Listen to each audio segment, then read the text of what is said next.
the history of like why they put fluoride in our drinking water? Well, it's controversial.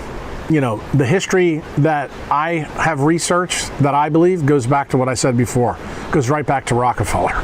Rockefeller was trying to pay back the federal government for breaking up Standard Oil, and he figured out ways to do that, and he basically took all his little bits and pieces and parts of Standard Oil, and one of the excess chemicals that were made in his chemical factories was fluoride. And he told his engineers he wanted to figure out, instead of throwing this stuff into the rivers, which they did, could they do something from a manufacturing standpoint? And he started to use it in industrial chemicals.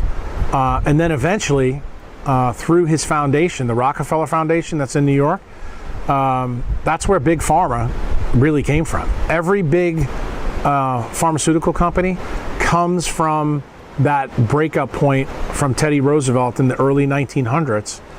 And most of them now use fluoridated compounds. And the reason people use that is because it's the most electronegative atom on the periodic table. So it's really easy to control other atoms when you use it. The interesting thing that I actually talked to my professors about when I was in dental school, actually in medical school and residency, it's kind of interesting. There's no biologic chemicals that I know of that have fluoride in it. In fact, the chemical that we used with the highest electronegativity, and I'm talking from a natural standpoint, meaning molecular biology, is oxygen.